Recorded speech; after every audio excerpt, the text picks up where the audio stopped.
होती है वो भी योग और संयोग से ही होती है, जहां पर जो होना होता है।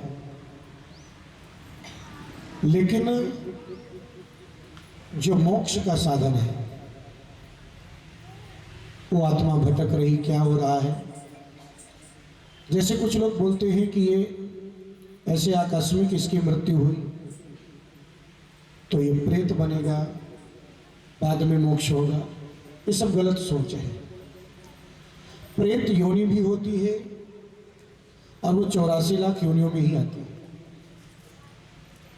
व्यक्ति की मृत्यु एक सुनिश्चित समय में ही होती है, जैसे जहां होना।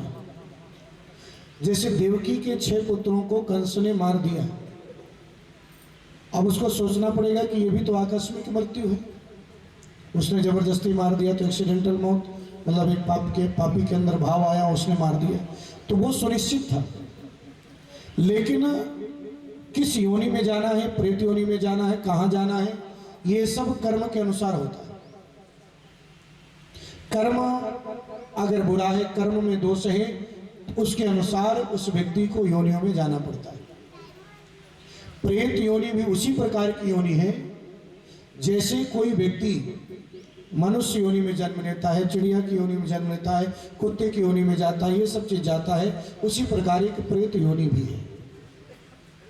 जब उसके कर्म बुरे होते हैं तो प्रेत योनि में जाता है, चाहे वो बुढ़ापे में मरे या युवा में मरे।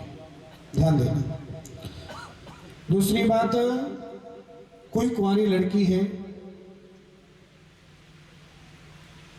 तो उसकी मौत अगर हो जाती है तो पितरों में जगह उसको मिलती है कि नहीं? बड़ा सुंदर प्रश्न। देखिए, चाहे कुंवारी लड़की हो चाहे लड़का हो, पितरों में स्थान सबका होता है। जब तक उसका विवाह नहीं हुआ तो उसका गोत्र क्या होता है, जिस कुल में जन्म लेती है। और वैसे भी मैं बता दूं,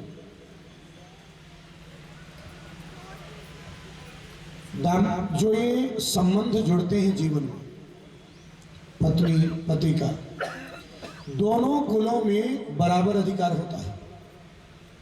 किसी की बेटी बेटी भर होती है, पुत्र नहीं होते हैं। ध्यान देना, इसका उत्तर नारद महापुराण में दिया गया है। और नारद महापुराण आज से 2 साल पहले हमने पांडे लेआउट खामला में किया था। नारद महापुराण में तो यहां तक आया है कि बेटियां भी आग दे सकती हैं। बोलो जय शिव शंभू। जिसको शंका हो उठा के पढ़ लेंगे, जहां पर कोई ना हो। पुत्र को थोड़ा एक प्रधानता दी गई है। दूसरी बात, कोई भी पुरुष जब जल देता है तो ससुर को भी जल देता है, जल दिया जाता है। जल पद्धति में जो आता है ना, जल देने की जो तिलांजलि की पद्धति में, ससुर को भी जल दिया जाता है, गुरु को भी जल दिया जाता है, और किसी के नाम से भी जल दिया जाता है। भीष्म पितामह जी को आज भी लोग बाग जल देते हैं, तभी तर्पण पूर्ण होता है। तो किसी के नाम से भी जल दिया जाता है, क्योंकि उन्होंने राष्ट्र के लिए जो किया और उन्होंने जो कर्म किया, ब्रह्मचार्य आदि का पालन करके नारायण के द्वारा सदगति मिली, उससे उनको शास्त्र में जोड़ा गया है भीष्म पितामह।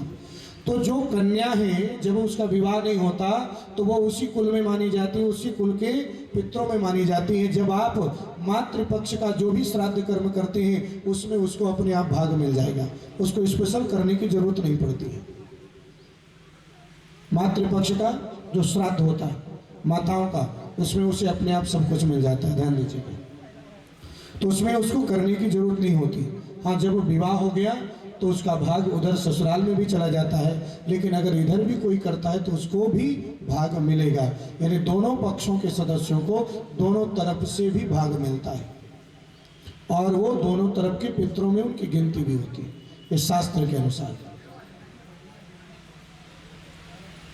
तो ये आपके प्रश्न का उत्तर जिन्होंने लिखा, और आपके करने से उनको शांति मिलती है। कहते हैं जब किसी कन्या की मृत्यु होती है तो उसके उम्र की कन्याओं को भोजन कराया जाता है। जैसे ब्राह्मण भोजन आदि करवाते हैं ना, बालक की किसी लड़के की मृत्यु हो गई तो उसके उम्र के बच्चों को भोजन आदि करवाया जाता है। ऐसा प्रमाण जो है निर्णय सिंधु में दिया है।